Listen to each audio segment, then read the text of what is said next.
Okay, we are going to continue with our exposition on Hosea, that is Hosea chapter 7, from verse 14 up to the end of that chapter. Up to the end of that chapter. Which says, 14, wala hawakunililia kwa moyo, lakini wanalalamika vitandani mwao, kujikutanisha ili kupata nafaka na divai, kuniasi mimi. Yes. And they have not cried unto me with their heart, when they howled upon their beds. They assemble themselves for corn and wine, and they rebel against me.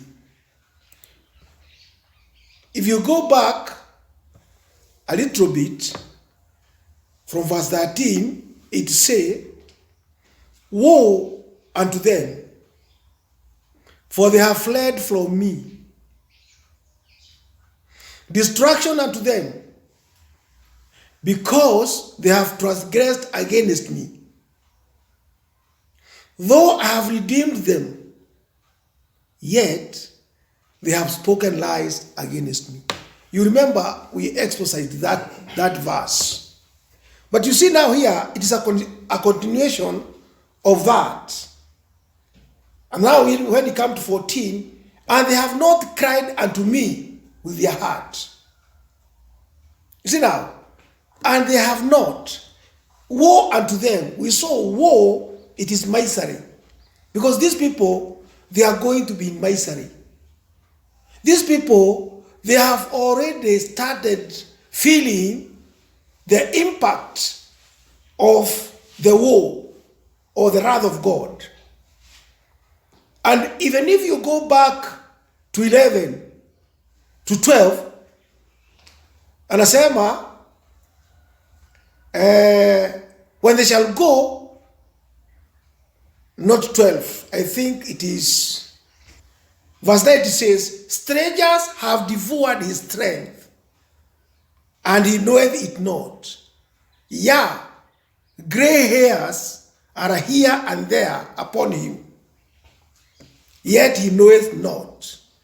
We saw all these things were indications of the misery which were surrounding the Israelites, or the 10 tribes.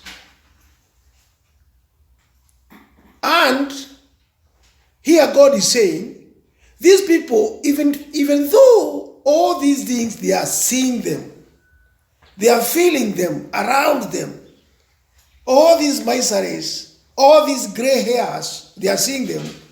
But one thing, they have not cried unto me with their heart. What does that mean? You see, it's like you want to punish a child, but this child does not give any indicator that it has repented of what it has been doing.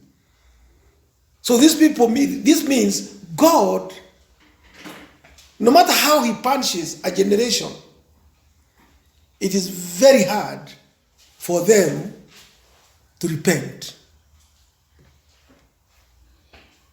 It is hard for them to repent, as we are going to see.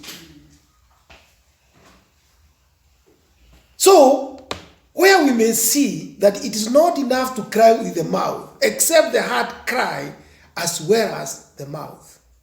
You think these people are not crying with their mouth? They were.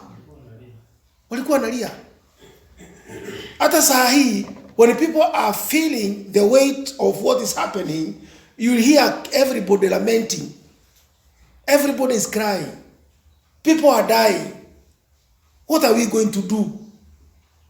But the last question they do is just to say, God is going to help us.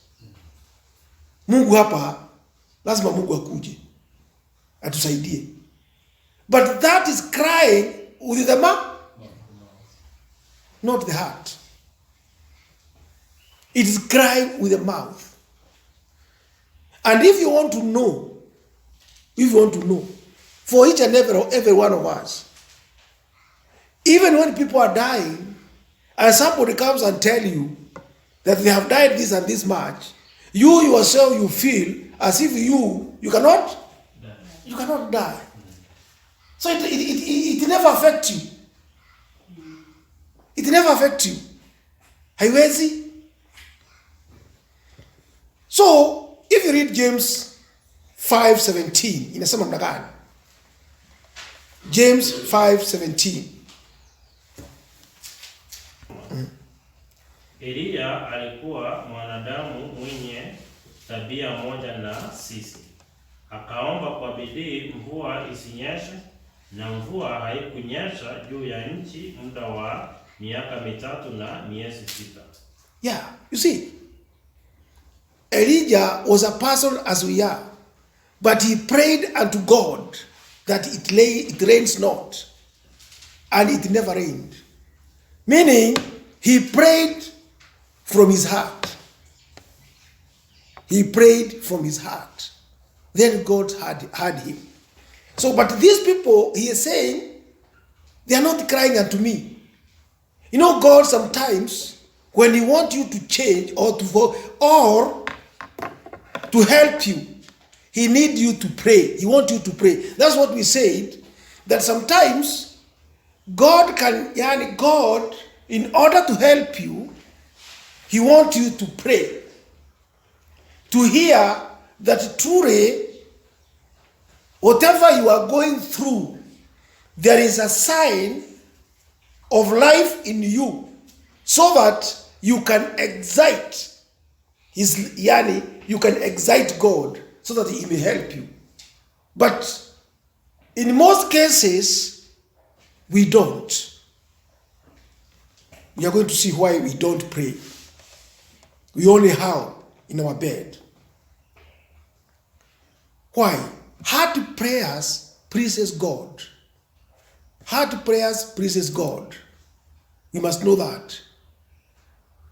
A workman who wants words to express himself, yet may be able to perform his business very well in God's account.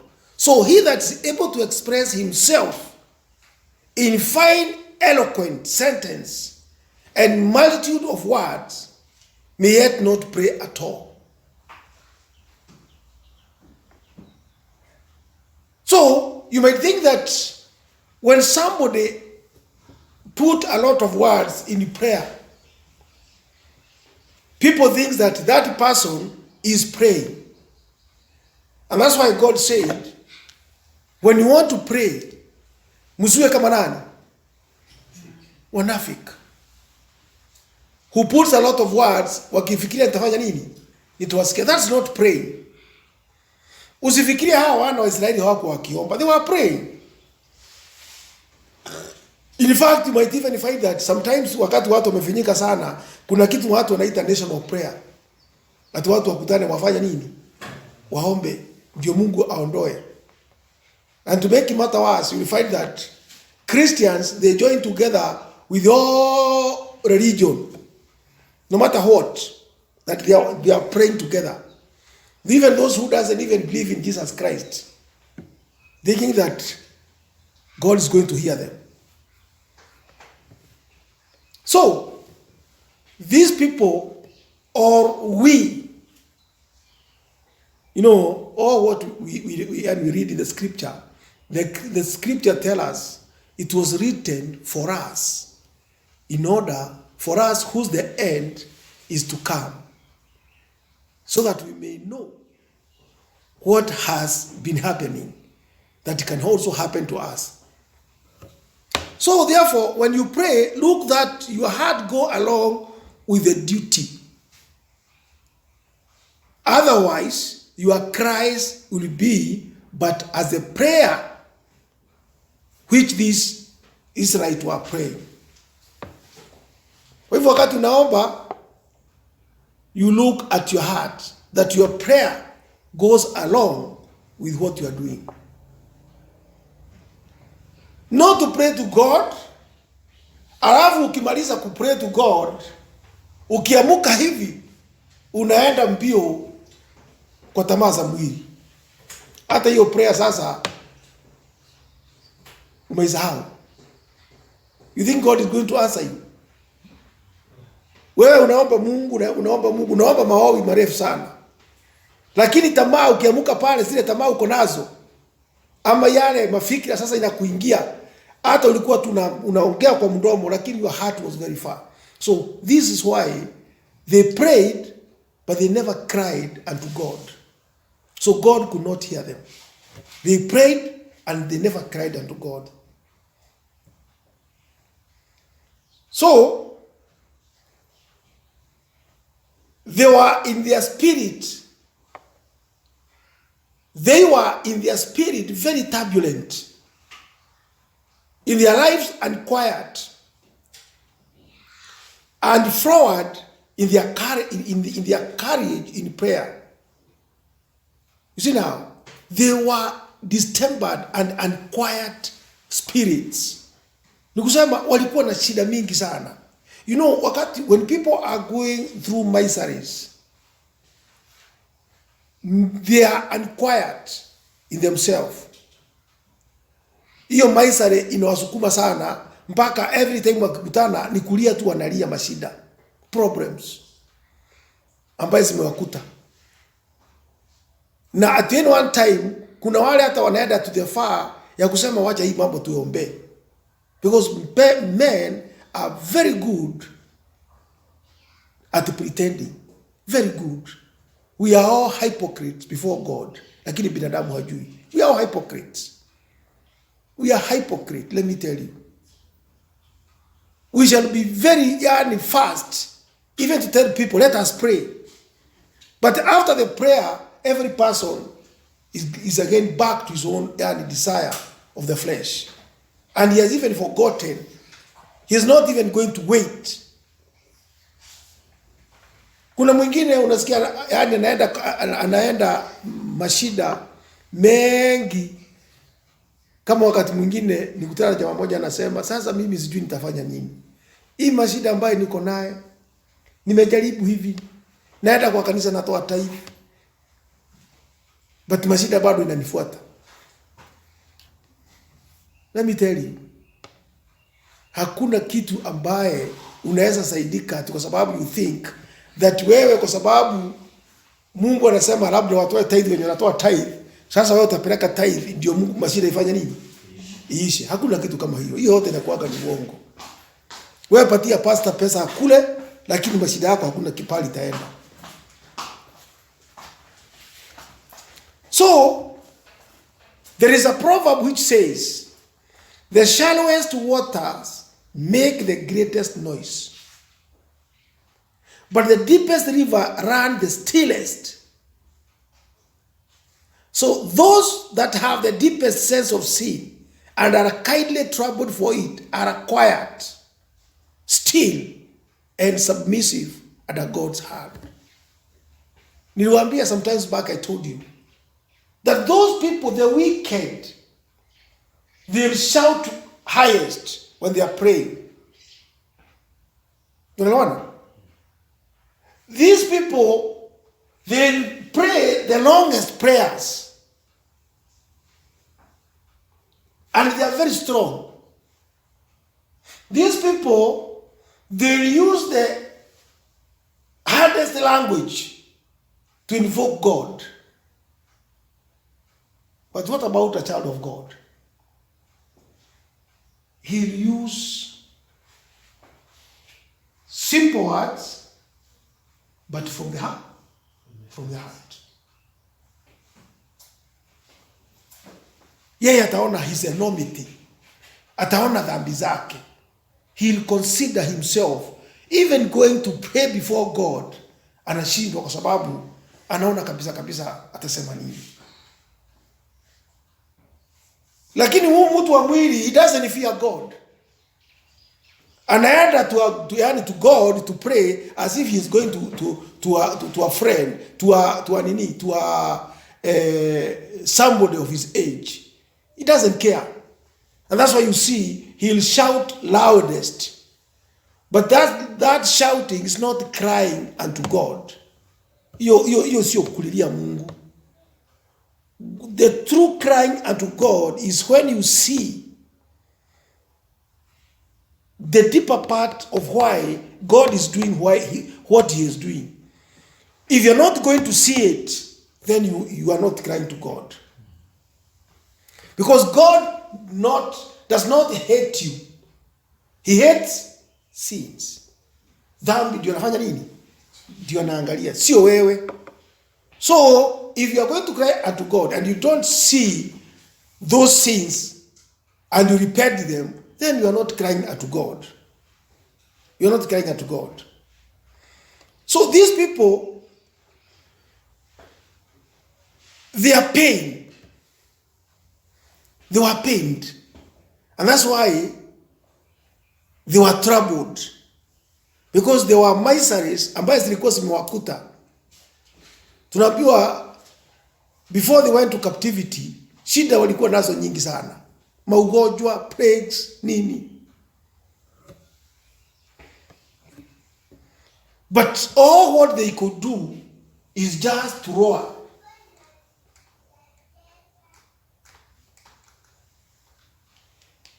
To roar ni kusema mna gani?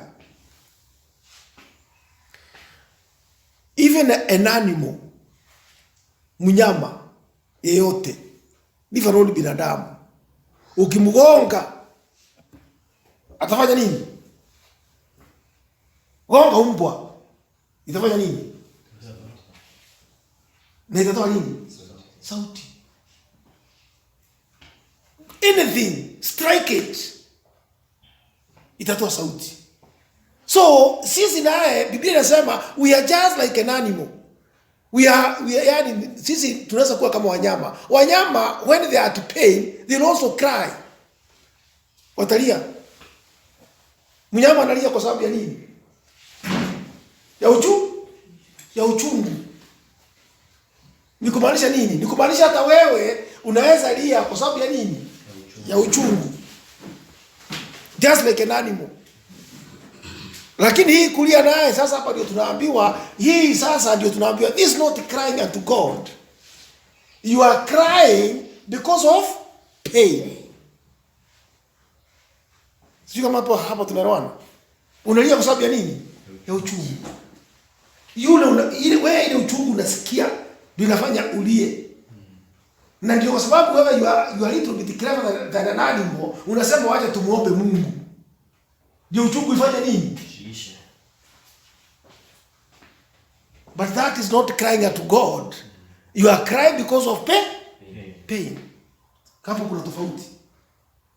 So wale hivyo ndivyo walikuwa wale wana wa Israeli. They were praying to God. They had a lot of pain because they were going through hardship. But God is saying, they never cried unto me. They were only crying because of their pain. Like any other animal which has got pain. It's very serious cases sometimes to know some of these things. Men complain more of judgment when they are executed than those that were least sensible of them when they were threatened. You see now, men complain more of judgment when they are executed than they were least sensible of them when they were threatened. When sins are threatened, when the judgment is threatened, men are least sensible of the judgment. Unajua hivi ni kusema nini? Wakati Mungu anasema if you are not going to do this, you are going to face me.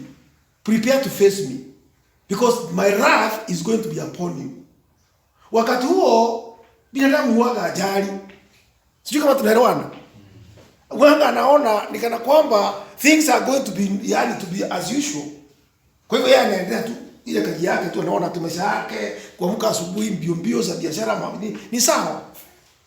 Lakini pahali sasa binadamu kuja kusikia, it is pahali when men pahali waka sasa nakuja kulalamikia ni judgment.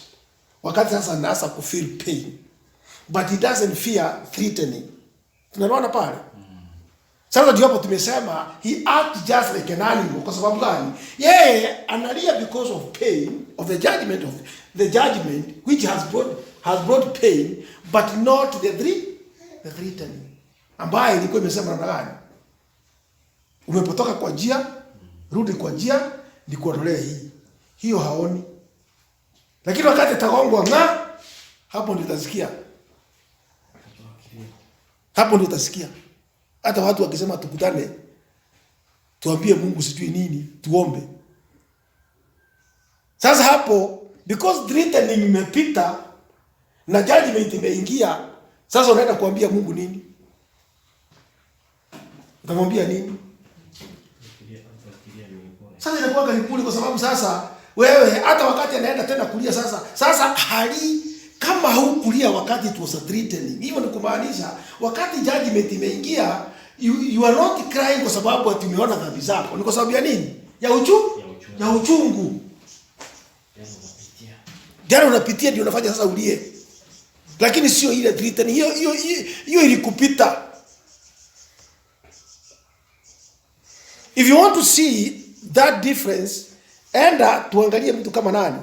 Kama Pharaoh and David. Saul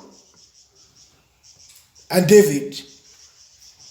Saul cries. He cries to Samuel, saying, I have sinned and done foolishly. Yet honor me, I pray thee, before the people. Huyo ni Saul. Anaambia Samueli, I have sinned. Hiyo ni cry. Lakini sasa wakati anasema hivyo Saul, ako serious. That cry, was it a serious cry? Hakuna. Yeye anasema I have sinned, lakini ilikuwa ni uongo. Wacha usikie kwa nini. Ukienda katika David confess his sin and accept of the punishments of his iniquity. Ukitaka kuiona, unaweza kuiona katika Psalms ni 50 ama 51. Ni 50. Pahali Daudi baka analia. Anaona enormity ya dhambi zake. Hebu angalia kama ni gani? Psalms 51. Soma. Mungu, unirehemu sawa sawa na fadhili zako, kiasi cha wingi wa rehema zako.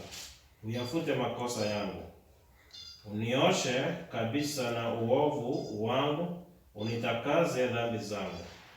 Maana nimejua mimi makosa yangu, na dhambi yangu hii mbele yangu daima. Naona sasa, that is a true repentance. Mtu ambaye ameona dhambi zake. Lakini ukienda kwa Saul anasema nimeona makosa yangu, nisamehe. Anaongea tu namna hiyo. It's not a cry to God. David anasema nimeona. David, he cries to God, Lord, take away the iniquity of thy servant.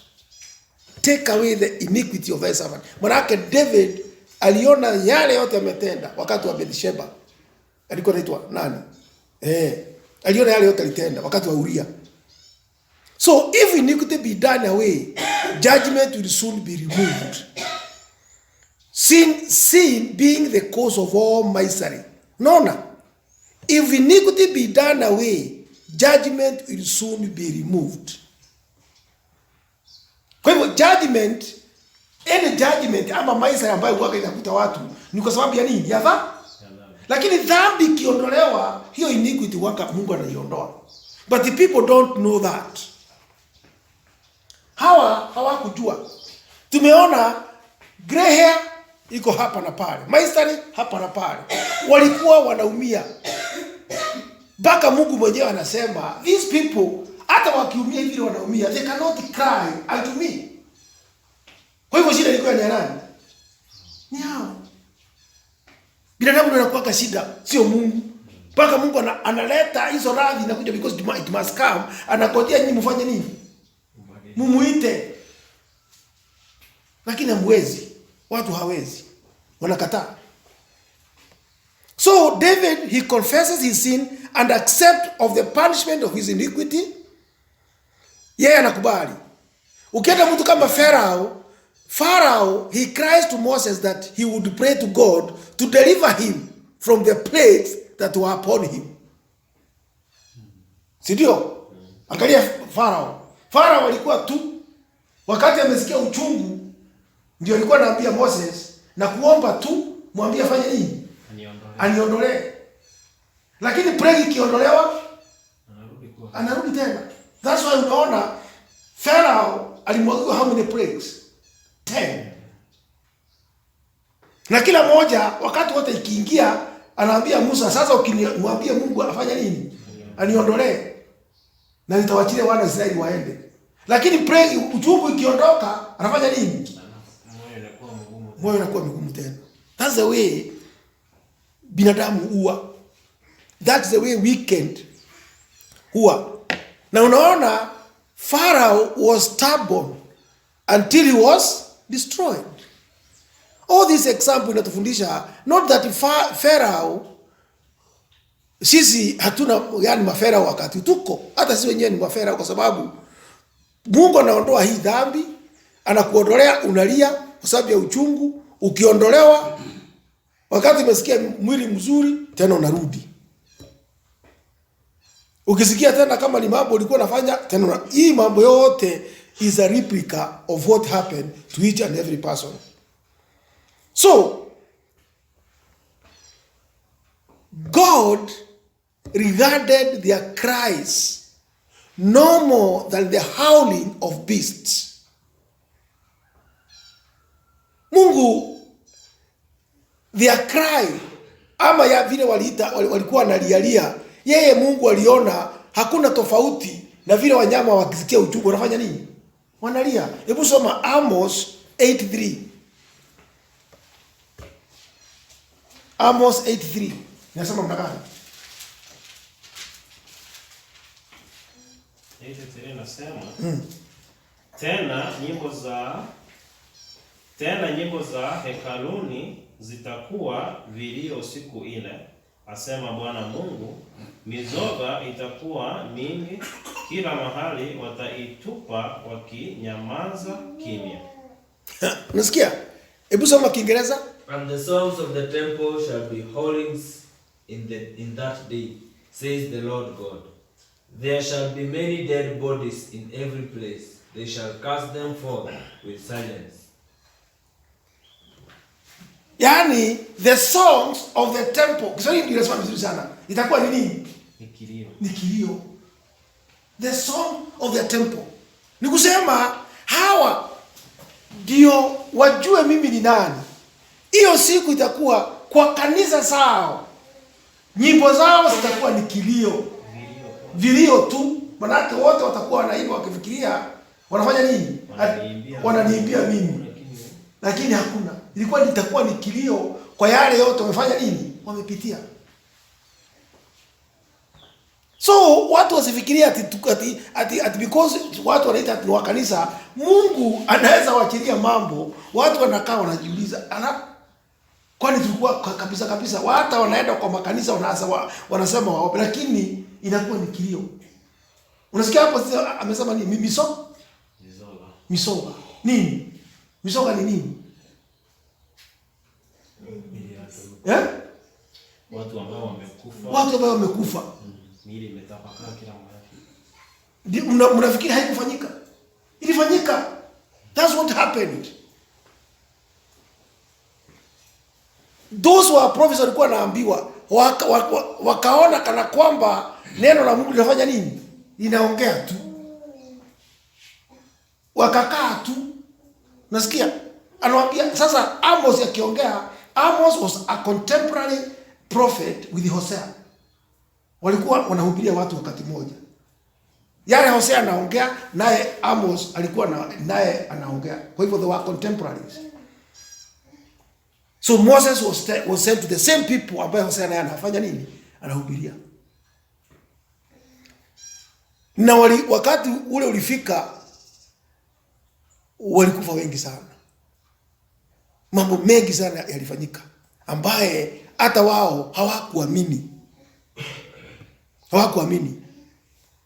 So sometimes if you read so the song of the temple shall be howling in that day. Howling ni kilio, as the prayers so the sacrifices. Ukisoma Isaiah 66 verse 3. Isaiah 66 verse 3. Utaona hata yale walikuwa wanafanya ilikuwa nini? Isaiah 66 verse 3. Tasoma magani? 63 nasema yeye achinjaye ng'ombe ni kama yeye amuwaye mtu. Na yeye atoaye dhabihu ya mwana kondoo ni kama yeye avunjaye shingo ya mbwa. Na yeye atoaye matoleo ni kama yeye atoaye damu ya nguruwe.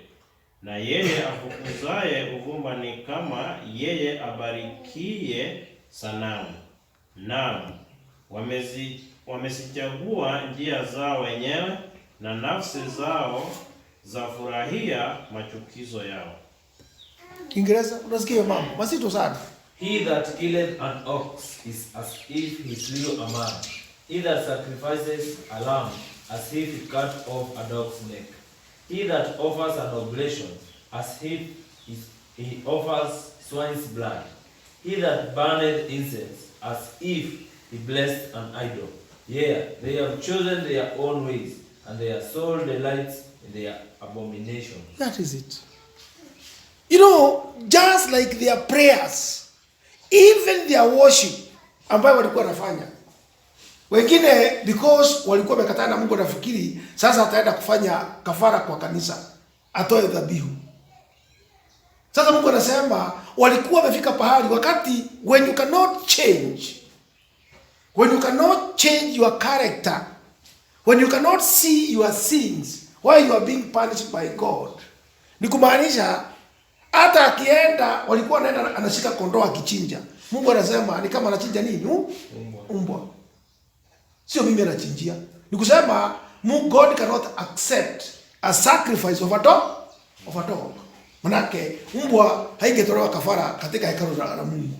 Sasa Mungu anataka kuambia ujue wewe hata ukienda kwa kanisa uchinje kondoo, kwangu ni kama umechinja nini? Umbwa. Sitaiangalia. Sometimes God uses harsh words but people don't know anasema nini. Ni kumaanisha hata wakati huu, wakati wewe kabisa umekataa kwenda na njia za Mungu, hata ukienda kanisa asubuhi ulale kesha ama ufasti hata mwezi mzima, if you are not right with God, sijui tutatumia njia gani. Ni kama hao vile wanaambiwa walikuwa wanafanya kafara ya mbwa. Yaani kusema it is kwako is a cry of an animal. Ni kama mnyama tu, sio mtu. Kwa Mungu sio mtu anafanya nini? Hata kusikia na hata kuona. Why? In their pride, they want to speak contemptuously of God, His ways, and servants. And so God contempts and scorns them, their prayer and their sacrifices. Mungu alikuwa amekasirika sana. Na Mungu akifika pahali akisema ni kuparishi watu, hapo ndio watu waza kujua kweli wamekosea.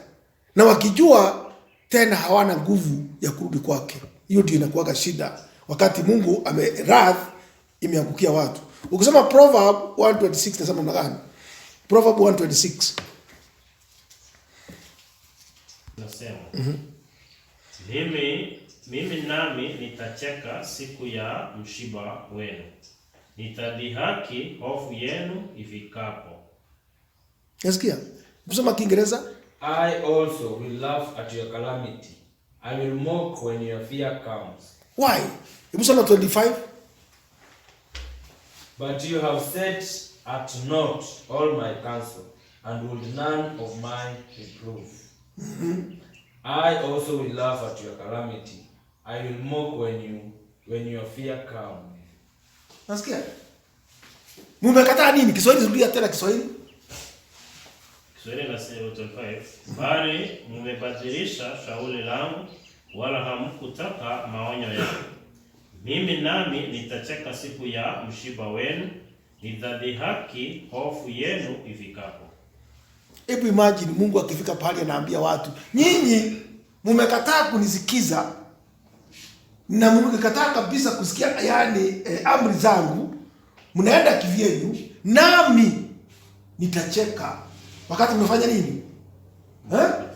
Mungu katika shida. Sasa hebu niambie, Mungu akifika hapo, nani anaweza kwenda umuombe na saa hiyo naye anacheka? Yeye anasema 27. Hofu yenu ifikapo kama tufani, na mshiba wenu ufikapo kama kisulisuli.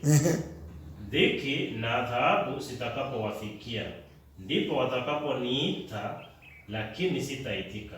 Watanitafuta kwa bidii, wasinione. Kiingereza?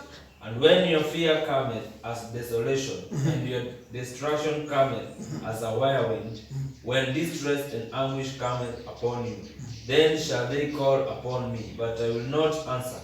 They shall seek me early, but they shall not find me. Nasikia? Harsh words that God told a generation, that you shall seek me early, and I shall not answer. Wakati gani? Well, there will be a whirlwind, there will be distortion everywhere, distraction, misoga kwa sababu ya plagues, magonjwa ambayo hamwezi kujua inakuja namna gani. Hivyo aliwaambia, mtaniita, mtanitafuta na mtafanya nini? Hamtaniona. 30. 29. Inasema kwa kuwa walichukia maarifa, wala hawakuchagua kumcha Bwana. Hawakukubali mashauri yangu, wakayadharau maonyo yangu yote. Kwa hiyo watakula matunda ya njia yao, watashiba mashauri yao wenyewe. Watashiba mashauri yao wenyewe. Alafu maana kurudi nyuma kwao wajinga kutawaua, na kufanikiwa kwao wapumbavu maana kurudi nyuma kwao wajinga kutawaua, na kufanikiwa kwao wapumbavu kutawaangamiza. Nasikia? Kubarikiwa? Rudi hapo tena. Maana kurudi nyuma kwao wajinga kutawaua, na kufanikiwa kwao wapumbavu kutawaangamiza. Kufanikiwa kwao wapumbavu kutawaangamiza. Kufanikiwa. Hebu soma na Kiingereza. For that they hated knowledge and did not choose the fear of the Lord. They would none of my counsel.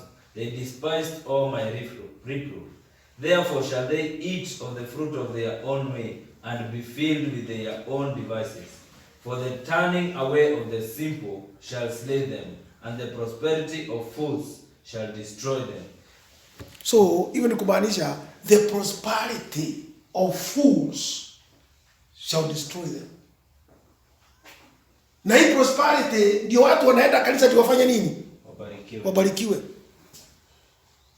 Wanaenda kanisa ndio wabarikiwe. Kanisa la Mungu limekuwa ni biashara. Everywhere is business. It is the prosperity of fools. Manake you are not seeking the true prosperity. Na hiyo ndio itawafanya nini? Itawamaliza. Na hiyo ndio uanga inamaliza a nation, my friend. A nation uanga inamalizwa na wakati watu wamebadilisha the true prosperity ambaye is a gift of God unto worldly prosperity, wanasahau njia za Mungu. Wakati kanisa imefika pale, inakuanga nothing else but destruction.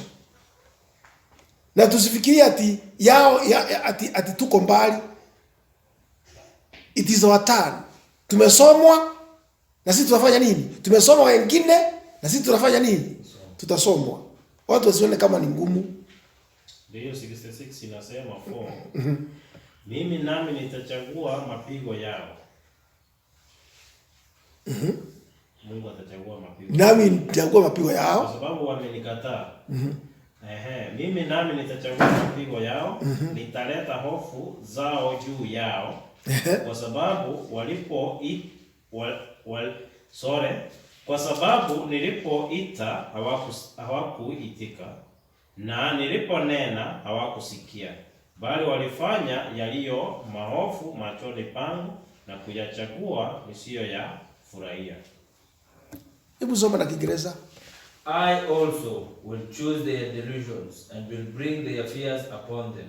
Because when I called, none did answer. When I spake, they did not hear. But they did evil before my eyes, and chose that in which I delighted not. Yeah. They chose things that God delighted not. So, here we are told they cried, they were crying, but they were crying like animals because of their pain. But they never cried unto God. God wanted to hear a prayer of repentance, but none could repent. Only when they feel pain, that is when they were crying unto me. Na tumeona Mungu naye anasema namna gani? Atakuwa anacheka. Wakati nyinyi mnalia, yeye naye anacheka. Kwa sababu mlikataa kumsikiza, then mnakula matunda ya nini? Your deeds. So those fruits ambaye muna harvest ni zile mlikuwa mnataka. Otherwise Mungu wanga na wapatia kile mnafanya nini? Mnataka. Ukisoma Proverb 15:8 nasema mna gani? Proverb 15:8 nasema mna gani? 15:8 nasema, sadaka ya mtu mbaya ni chukizo kwa Bwana, bali maombi ya mtu mnyofu ni furaha yake. That is it. Kiingereza? The sacrifice of the wicked is an abomination to the Lord, but the prayer of the upright is his delight. Is his delight. The prayer of an upright. That means, if people are upright, they pray unto God, that's the delight of the Lord. But the wicked, it is an abomination. Mungu hataki hata kuisikia. Manake, it's as if you are a hypocrite, unataka kusikia Mungu nikana kwamba atakujibu. Nikana kwamba unamjaribu. You are not serious with what you are doing. You are not serious. If you read Psalms 10:17, hebu soma Psalms 10:17. Nasema mna gani? Psalms 10:17. Inasema, Bwana, umeisikia tamaa ya wanyonge. Utaitengeneza mioyo yao, utalitega sikio lako. That is it. Umesikia nini? Sauti ya tamaa ya wanyonge. Utaitengeneza mioyo yao, utalitega sikio lako. That is it. You know, hapa sasa nataka kusema nini? Kiingereza nasema tamaa ya wanyonge. Wanyonge ni wenye hawana, they are not proud people. Ni watu ambaye wameona upungufu wao. Hao ndio wanyonge. Kiingereza nasema, Lord, thou hast heard the desire of the humble. The humble. Thou wilt prepare their heart. Thou wilt cause thine ear to hear.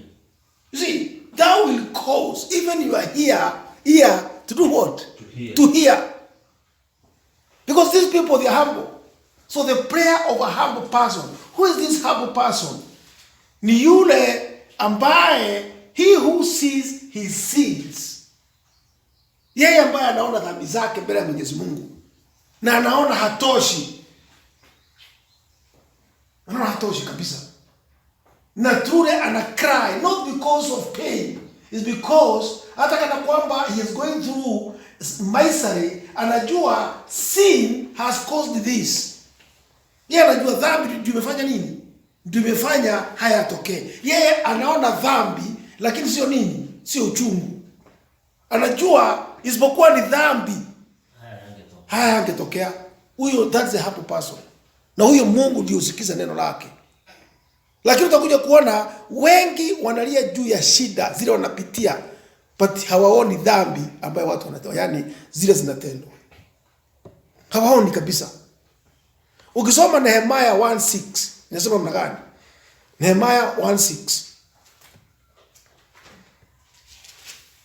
Inasema, tega sikio lako, macho yako yakafumbuke, upate kuyasikiliza maombi ya mtumishi wako ninayoomba mbele zako wakati huu, mchana na usiku, kwa ajili ya wana wa Israeli, watumishi wako, hapo ninapoziungama dhambi za wana wa Israeli tulizozifanya juu yako. Na mimi na nyumba ya baba yangu tumefanya dhambi. That is Nehemiah. Unasikia mtoto wa Mungu? The prayer of a child of God. Prayer lazima ataje dhambi. Na lazima aambie Mungu yeye anaona dhambi zile wametenda. Na anamwambia Mungu, tega masikio lako, manake mimi nakuja. Anataka hata kutubu dhambi za nani? Za wengine. Because anaona, he knows that hii haitokei hivyo. He knows the misery ambayo walikuwa napitia, it was a punishment from God. Kwa hivyo yeye pamoja ya kuomba, yani msamaha, anaomba msamaha pamoja na repentance, zinaenda pamoja. Anaona dhambi. Lakini the wicked, they don't see. Wengi waka waoni. Ukisoma Psalms 86:1. Psalms 86:1.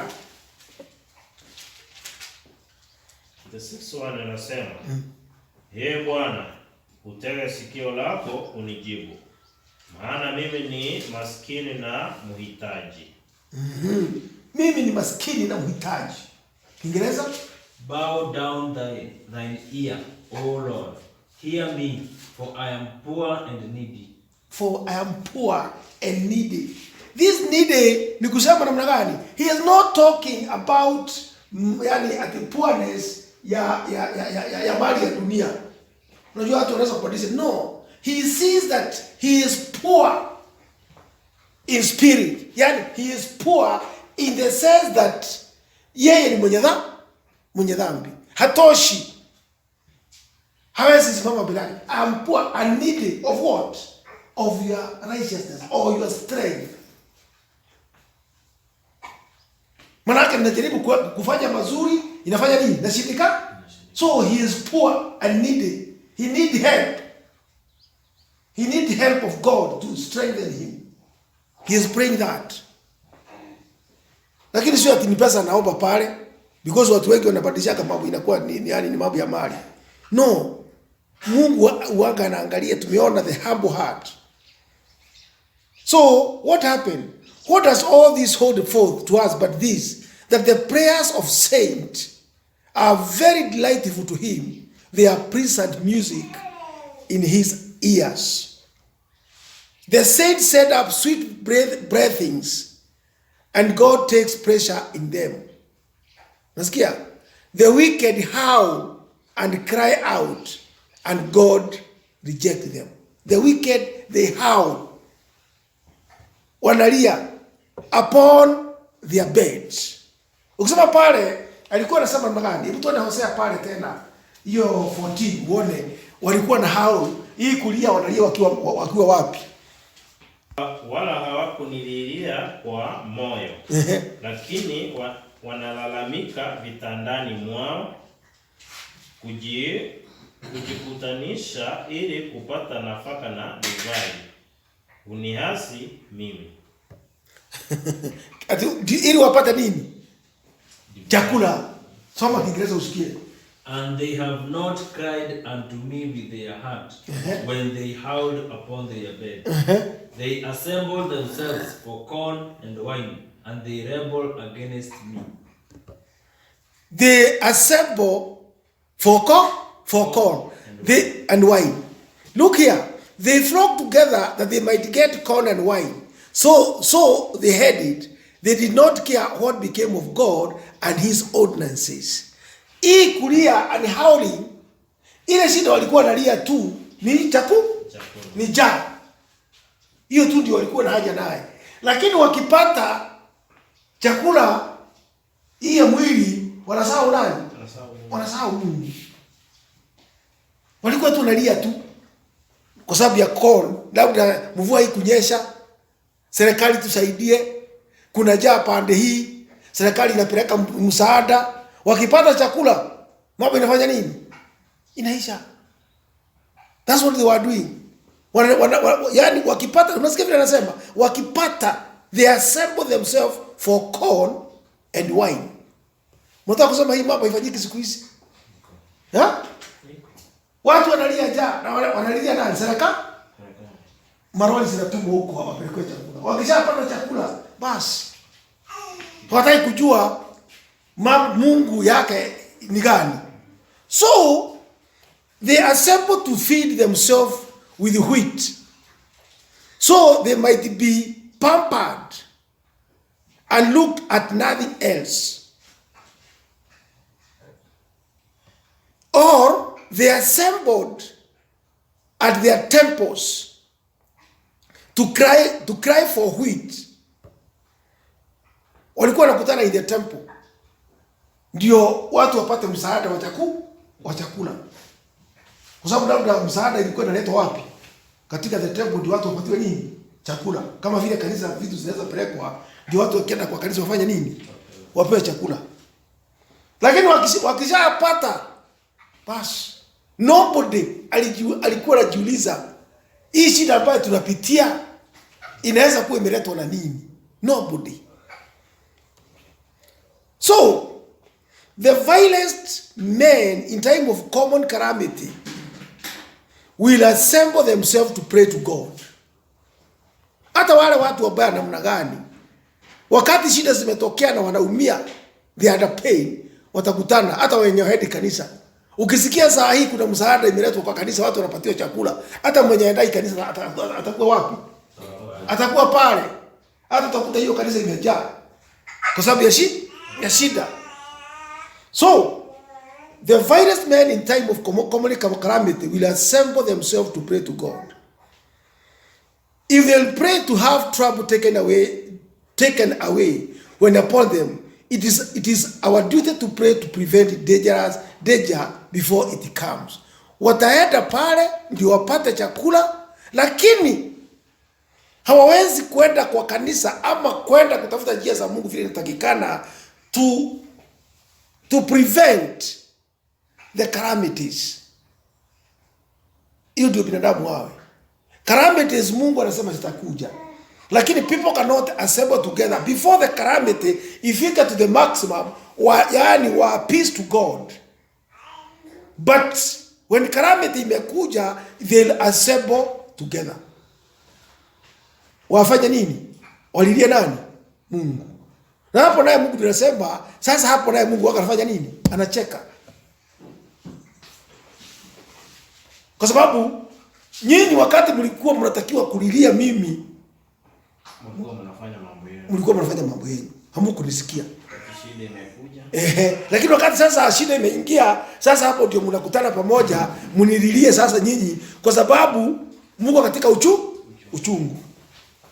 So when hypocrites assemble, it is for themselves, not for God. Nasikia? When hypocrites assemble, it is for themselves, not for God.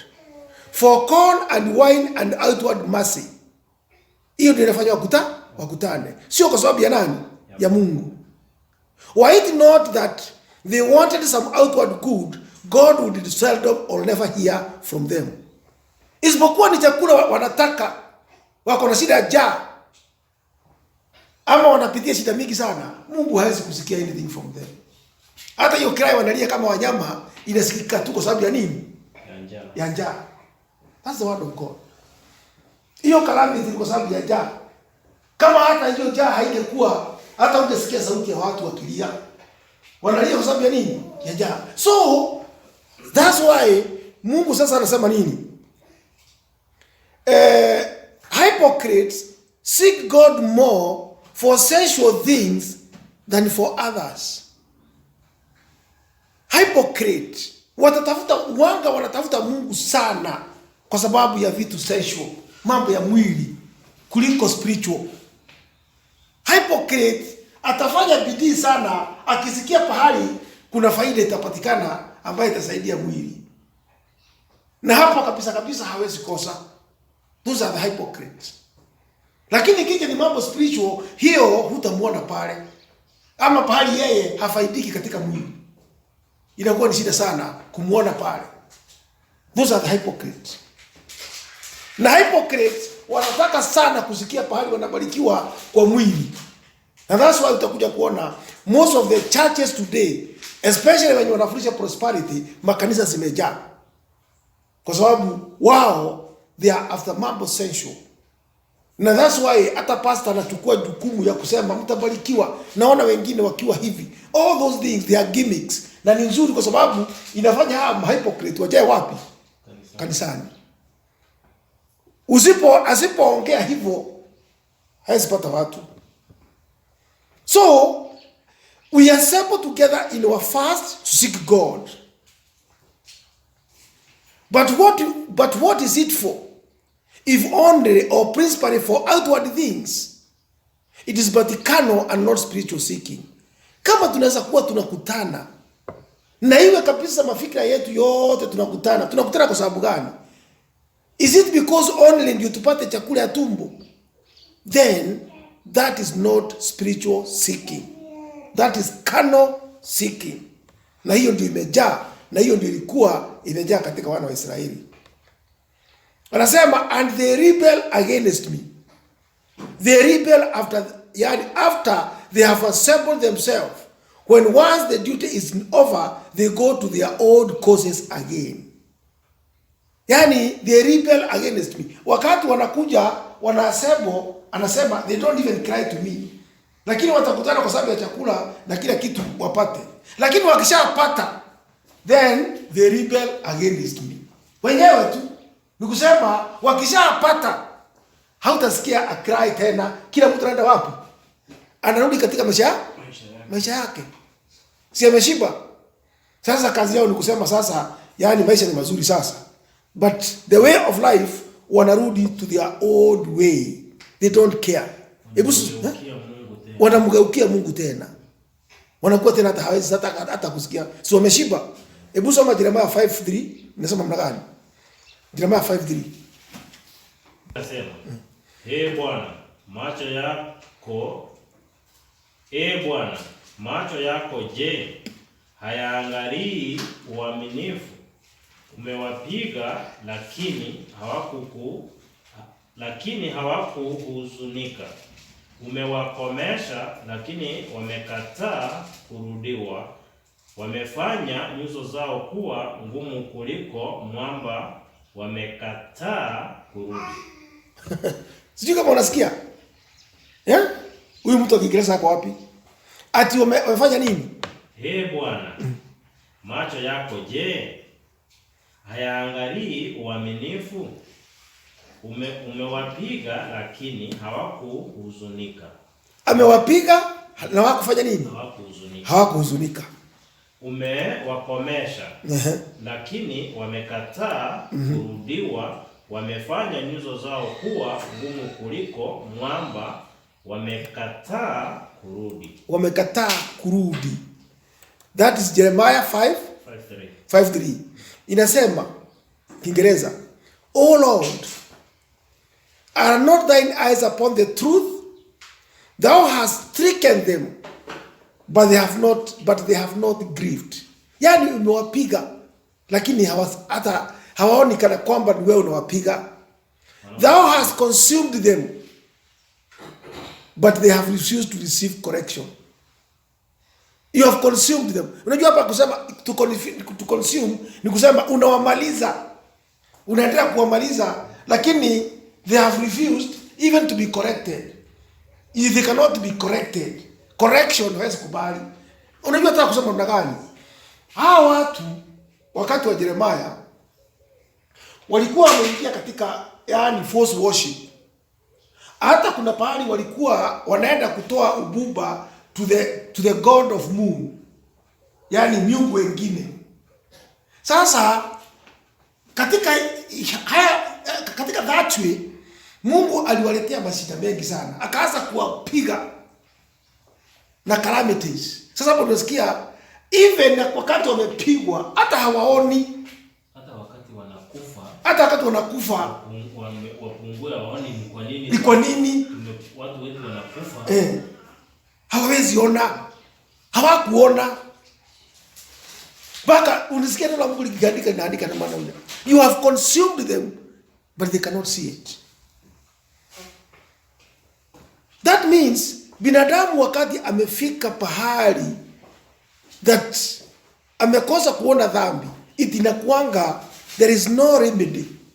Inakuanga huyo mtu ile kitu waka inabaki kwake, it is total distraction. Manake hata akijaribiwa namna gani, wana wa Israeli walijaribiwa, wakajaribiwa hivi, wanatumia wanabii, wanaambiwa hivi, lakini they could not see. Paka ikawa sasa hakuna njia nyingine. That's why unasikia waligongwa hawakusikia. Thou hast stricken them but they have not grieved. Thou hast consumed them but they have refused to receive correction. So duty should mightily engage us against sin. Duties must engage us against sin. Kwa sababu sin is the one which make gods to bring calamities upon people. Sins are very dangerous in the society. So we must understand all these things in their true perspective, so that when God says they rebel against me, that is when their own turns are served and their own ends satisfied, they rebel against me, as if now they had no more need of God, nor never should want help from him. Wakati wamelia tupatie mvua, wakati labda mvua imekosa, they cry mpaka saa zingine Mungu anasema even if they are crying to me, wacha niwapatie mvua. Lakini the moment wameshiba tena wanafanya nini? Wanasahau, wanaenda in their own way, kila mtu anafanya vile anataka. So verse 15 inasema namna gani? Verse 15 inasema nini? 15 inasema ingawa nimewafundisha na kuwatia nguvu mikono yao, hata hivyo hukusudia udhalimu juu yangu. Ingawa nimewafundisha na kuwatia nguvu mikono yao, hata hivyo hukusudia udhalimu juu yangu. Kiingereza? Though I have bound and strengthened their arms, yet do they imagine mischief against me. Unaona? Yaani Mungu analia tu juu ya binadamu. Anasema hata mikono, even the strength ya kufanya vile wanafanya, mimi mwenyewe ndio nawafanya nini? Nawapea. Lakini hata nikiwapatia strength namna gani, even that strength bado wanaitumia kufanya nini? Kufanya mambo yao, na wananidharau. Even through that strength wananidharau, na mimi ndio nafanya nini? Nawapatia. So to be sinful after great mercy is a great aggravation of sin. God find us as surgeons do their patient, all out of joint and crying out from pain, all that I had is. I would give my essence that I might be cured. Kwa hivyo Mungu waka anatreat kama vile mtu uanga analilia daktari. Mtu anasema, ai hata malali pesa ziishe na mimi nifanye nini? Nipone. Mtu anapigania, I would give my estate that I might be cured. And when the surgeon has used his skill, wakati surgeon ametumia skill yake kukuponya and cured you of your pain and given you some ease, If then you should start disputing with him for a shilling matter, would it not be an unworthy act? Lakini wakati daktari amekutibu na umepona, alafu tena unakataa kulipa yeye, it will be very serious in this world. Atasikia vibaya sana wakati amekutibu, unafanya nini? Kwa hivyo naye Mungu hivyo ndivyo yani wanga na dini na sisi. Tunakuwa tunalia, tuko na magonjwa, tuko na shida ya pesa, tuko na shida ya mali hapa duniani, tuko na famine, tuko na whatever, we cry unto God. Lakini Mungu anafika pahali anasikia sometimes our cries na anatuponya. Lakini yeye akitaka a return kwetu to pay him, unakuta that's now another problem. Kila mtu anataka kufanya, anaonekana kwamba yeye ni yeye amejisaidia. God never comes in the mind of man. And that's why inafika pahali sasa, anafika anasema sasa hawa watu. Ukisoma katika Genesis kuna pahali Kristo, yani wakati ndio Mungu akuja amalize the antediluvian world, wakati wa kina Noah, kuna pale alisema he is not going to strive with man anymore. I'm not going to strive with man anymore. Ni kusema Mungu wakati unaona watu wanaishi na wanafanya dhambi, Mungu waka na strive na binadamu sana kusaidia, yani to stand at the gap. Sometimes God doesn't want to destroy, lakini binadamu anafika pahali mpaka anaona sasa hakuna njia nyingine. Hata kuna pahali aliambia Ephraim, how am I going to lose you Ephraim? Because I'm going to lose you now. Mungu anakuadhibu, lakini bado his goodness inakuanga nyingi sana kuliko his wrath. Ni kusema hata kana kwamba unaenda, anaona nyinyi mkienda na mtaisha, bado yeye his goodness inakuanga nyingi sana na anajaribu kwa njia zote vile he can salvage those people. Mpaka inafika pahali sasa there is no remedy. Ukisikia kusema how am I going to strive with you anymore? No. Wacha muende sasa. Manake yani inafika pale sasa anasema wacha sasa kiumane. Na mimi sasa nitachaka sasa. Nimelia, nimewasaidia sana lakini hamsikii. Kama vile unaweza kuwa with a young, yani with a child. Huyo mtoto umejaribu njia zote. Hata anaenda na bomoa vitu zako, anakuja tena unaanza wacha nimsaidie njia hii. Anakuja tena. Anafanya hivyo. Sasa unasikia sasa hata ameshikwa, amefungwa na takasi, anasema acha sasa afungwe sasa hata yeye akae huko. The same way Mungu anga naye anafanya kazi na yani hivyo. So it were an argument of an excellent spirit indeed, if when after our strength is restored and any mercy and you given to us, we would stand how we might glorify God with the same. Wakati Mungu tumelia na ametudishia nguvu katika maisha yetu, labda tulikuwa wanyonge, we should always think, how are we going to glorify God with that strength ambayo ametupatia, but not how you are going to glorify yourself. Manake ni kusema wewe you have not even learned that even that strength you have is not yours. It's God who has given you, who have felt mercy for you. Otherwise, yeye ndiye amesimama at the gap. Akikuondokea hivi, wewe unachotwa na the wrath. No naenda hivyo. So, they imagine mischief. Nasikia, they imagine mischief. Though I have bound and strengthened their arms, yet do they imagine mischief against me. Mischief. What is mischief? It signifies all kinds of evil. And to imagine mischief is in some respect worse than to practice it. To imagine mischief. It was not a weakness or sin of infirmity in them, for it was an imagined mischief.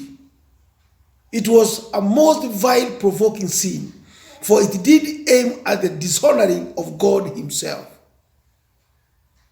They who live in sin live as if they were born for nothing but to do mischief to God. Nikumaanisha binadamu wanga naenda nafika pahali hata kana kwamba yeye ana imagine all evil. Ukienda kona hii ukiangalia the way people behave unakuta they are all evil. Ni kama wakati huu ukienda hapa unakuta huyu anafanya hivi. Ukienda ukiangalia mambo mengine unaona wengine wanaenda uchi. Ukienda katika biashara mwingine anajaribu tu an opportunity tu apate simu yako, ang'oe pesa zako. Those are the evil. Man imagining evil, mischief, saa yote. Hakuna wakati anafikiria vizuri. Kuna watu saa hivi wako kwa nyumba ni kuchora. Akakaa kidogo na kupigia simu. Kuna pesa imeingia sijui simu yako. Anataka tu kujaribu vile atang'oa pesa zako. Na wanang'oa za watu kabisa. Those are mischief. Yani watu, a society, a generation inafika pahali people imagine evil from morning to evening. Hiyo ni makosa kubwa sana. Hiyo huwaga inaonyesha a generation ambaye it deserves destruction. So verse 16 tukimalizia nasema namna gani? Verse 16 inasema namna gani? Tumalizie. 16 inasema wao hurudi lakini si kwake aliye juu. Wamekuwa kama upinde usiotumainika. Wakuu wao wataanguka kwa upanga kwa sababu ya jeuri ya ndimi zao. Jambo hili litakuwa kwao sababu ya kuchekwa katika nchi ya Misri. Hebu soma Kiingereza. They return, but not to the Most High. They are like a deceitful bow. Their princes shall fall by the sword, for the rage of their tongue. This shall be their derision in the land of Egypt. Yeah, you see now, they return, but not to the Most High. They make sure, they do something. Yani they make sure. They return. Ni kusema watu wanaonekana wanaenda kwa makanisa kuomba. Watu wanaonekana kabisa hata wanaokoka, hata yani watu wanasifu sana. To the show wanaonekana kama wafanya nini? Wamerudi. Lakini sio kwa nani? Sio kwa Mungu. They don't return to God. Because God is the most high God, the supreme majesty of heaven and earth. He is so high that he humbles himself to behold things done in heaven. And a true penitent should have this high God always in his eye. And great would be the efficacy of such a sight as this upon the spirit. It would be very profitable for the soul. So, if they return, but not to the true God. Why? Because even they don't have the true fear of God. The true fear of God. Hawamwogopi Mungu. And when you say fear, ni kusema utakuja uone the whole church ama the whole Christendom, hata wenye kabisa wanafungua makanisa kabisa, wakikwambia ati wanasema wametumwa na Mungu na wanakuja kwa yani kuhubiri habari njema, wewe ukiwaona unaona kana kwamba they are returning to God, lakini sio kwa Mungu wa kweli. They don't even fear this God. They don't even know him. That's why they return, but not to the true God. So it would make the soul to be very serious with God, not daring to die with him who is infinitely above it. Lakini hawa hawajali. Hata wanasema yani mambo yenye nafanya, hata unakuta siku hizi hata ni mambo mengi sana ambaye hata kuongea saa zingine kwa ngumu sana. So it would make the soul to abhor itself in dust and ashes. There is nothing humble the soul more than this sight of God majesty.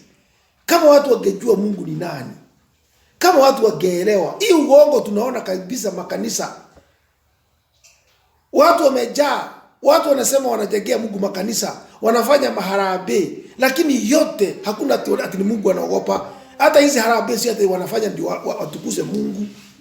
Wengine ni tumbo zao, they don't fear God. Hata wakati wanafanya mambo ambayo kabisa nyinyi raia tukiwa hapa nje tunaona ati hii haiwezekani, hii ni mbaya, lakini wale ambao wanaongoza makanisa, they don't see, they don't fear God. That's why hapa anasema yani wakionekana ni kana kwamba wanarudi kwangu, lakini hawarudi kwangu. Sasa wanarudi kwa nani? Nani kwa nani wanaenda? Wanarudi kwa nani? Kwa shetani. Wanarudi kwa shetani, sio kwa Mungu. They don't return, if they don't return to God, wanaenda kwa nani? Wanaenda kwa nani? So they return, but it is not to the yoke, as some read the word. They will not come under obedience to God's command. They will not come to what? To obedience, under obedience to God's command.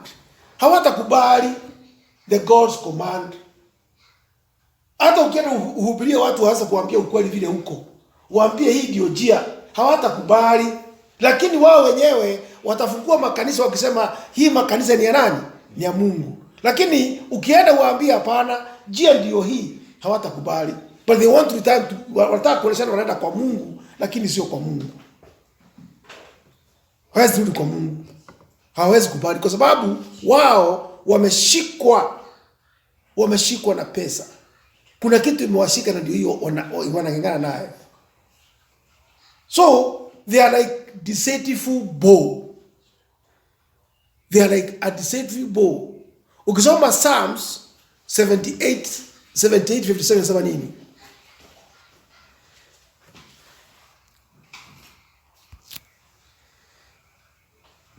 Inasema, bali walirudi nyuma wakahaini kama baba zao, wakaepea kama upinde usiofaa.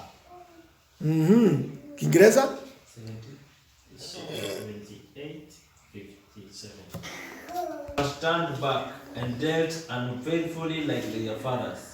They were turned aside like a deceitful bow. They were turned aside like a deceitful bow. What is a bow? Upinde ni nini? So how is it deceitful? Huh? Huh?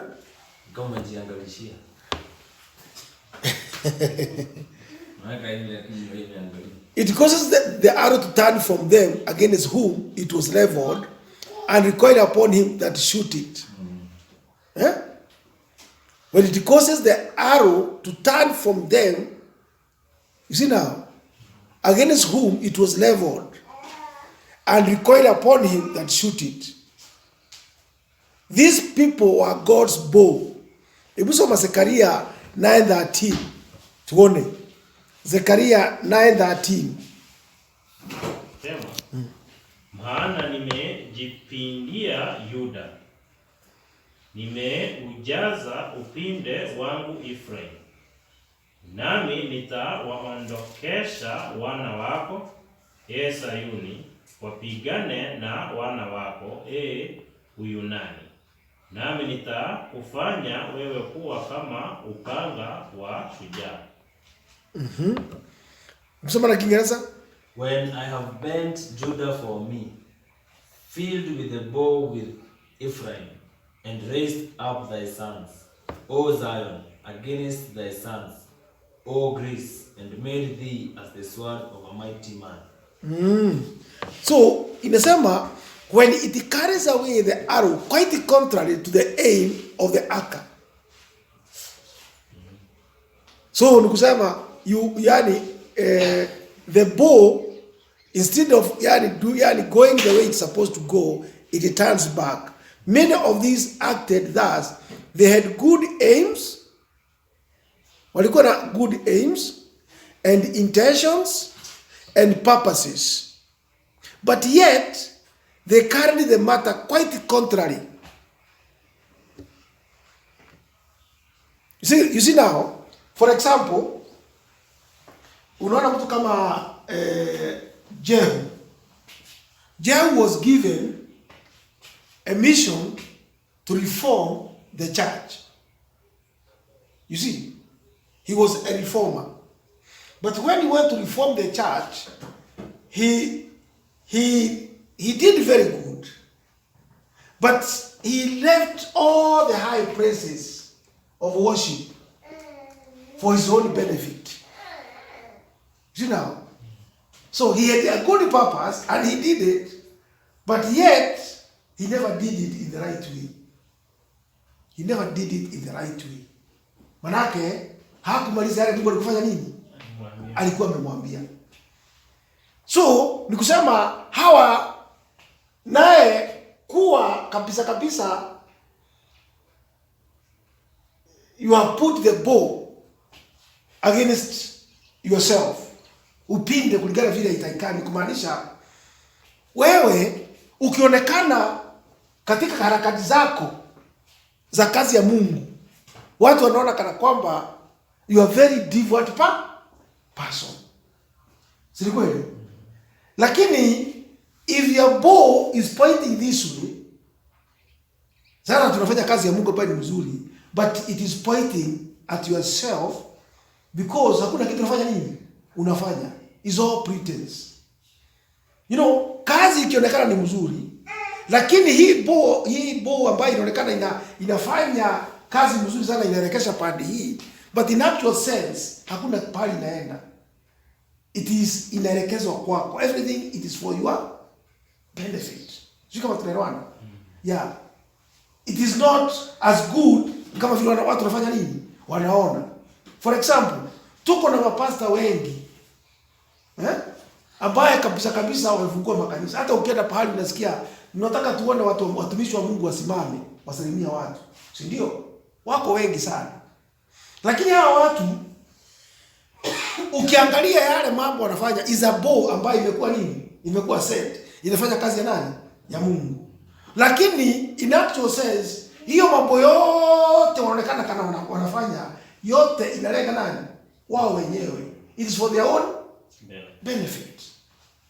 Hivyo ndio inamaanisha. It's for their own benefit. Lakini nje ni watu wanaonekana wanafanya kazi ya Mungu. Sasa hapo tunasikia anasema tukuli katika hiyo verse anasema they return but not to the most high. They are like a deceitful bow. Sijui hapo mnaona sasa. Their precepts shall fall by the sword for the rage of their tongue.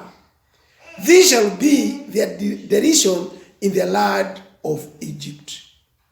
You see now, they return. You know, here, the precepts shall fall by the sword. Wacha sasa tuangalie wana wa Israeli wenyewe. Kwa sababu hawa walikuwa wanaenda kutafuta usaidizi wapi? Egypt. Sasa Mungu anasema hawa watu hata wakionekana kana kwamba wanarudi kwangu, lakini sio kwangu. Kwa sababu mimi kabisa sitakuwa pacified na wao. Manake ile njia wanaenda sio ile njia nimefanya nini? Hivyo ni kumaanisha wakienda Egypt ati wanaenda kutafuta usaidizi huko, watakufia wapi? Watakufia Egypt. Manake mimi sitakuwa pamoja na nani? Na wao. Wakisema wanaenda kutafuta yani pale sitafanya nini? For example, wacha tuweke it right. Sasa hii tuko na corona, si ndio? Mungu anaweza sema ndio. Hawa watu nikiwagonga wanaenda Egypt kutafuta nini? Usaidizi. Usaidizi Egypt ni nini? Ni vaccine? Ni vaccine. Sasa Mungu aseme nao, mimi kama ni hivyo basi mtaenda Egypt kutafuta usaidizi. Lakini mimi sitakuwa pamoja na nani? Sitakuwa pamoja na nyinyi. Tusema sitakuwa pamoja na kwa sababu manake hata because nyinyi you have not seen ni kwa nini hii mambo yafanya nini? Imekuja. Kwa hivyo na nyinyi mkienda kutafuta usaidizi Egypt, badala kuniangalia mimi nami sitakuwa pamoja na nani? Na nyinyi. Ni kusema everything ambayo Mungu waga tunafanya, hata kama ni madaktari watafuta ugonjwa nini, madawa, God, if you go with God, even God anakuwa pamoja na nini, na yale yote mnafanya, na anaweka strength. Yeye ndio waga anafanya vitu ifanye nini, ifanye kazi. Lakini kama mtaenda na yeye, mwe mnaenda njia zenu, lakini mmekataa njia zake, hata mkienda wapi kutafuta usaidizi, mimi sitakuwa pamoja na nyinyi, mtakufia wapi? Egypt. Hivyo ndio aliwaambia. Kwa hiyo walienda huko, wanasema your princess, wale ambao ni viongozi wenu wote ambao wanaongoza, wakubwa wote, nitamake sure wamekufia wapi? Wamekufia pale. So these things ni mambo ambayo yalifanyika practically, and that's why tunaambiwa they are like deceitful bow. They did their progenitor, they trod in the same steps. Deceitful bow. Ukisoma, tumesoma Psalms 78:57 tumesoma. So hiyo tumesoma. Their princes shall fall by the sword.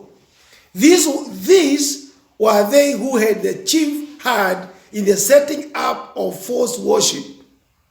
Wao ndio walikuwa wameweka the false worship.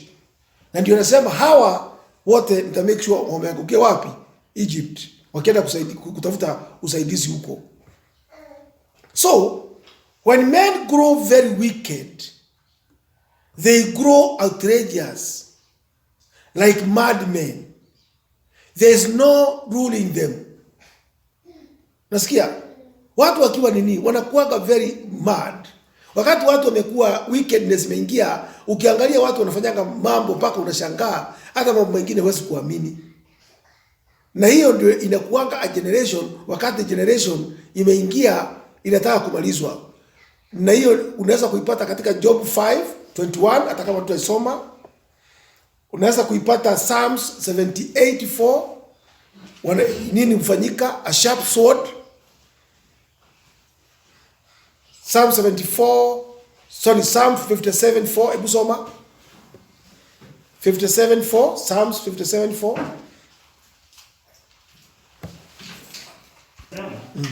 Nafsi yangu i kati ya simba, nitastarehe kati yao waliowaka moto. Wanadamu meno yao ni mikuki na mishale, na ndimi zao ni upanga mkali. So that's the time wakati watu wanakuwa wakali in the society. Unakuta unastarehe in a society ambaye imekuwa poisoned kwa njia zote. That is when wakati watu wameingia katika giza kuu. Hapo psalmist anaongelea wakati huo. Ukisoma the same psalmist, usome 25:18. Psalms 25:18.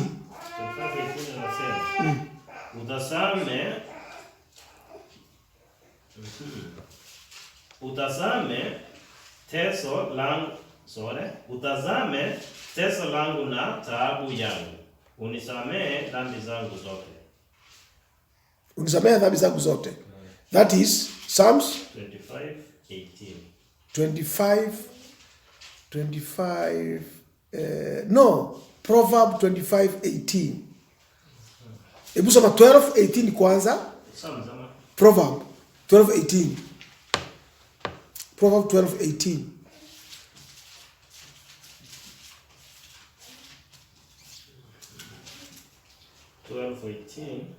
Inasema, kuna anenaye bila kufikiri, kama kuchoma kwa upanga, bali ulimi wa mwenye haki ni afya. Sasa wakati generation inaisha, hii watu wanaongea bila kufikiria, wanga wanaongezeka, wanakuwa wengi sana. 25:18 sasa Proverb.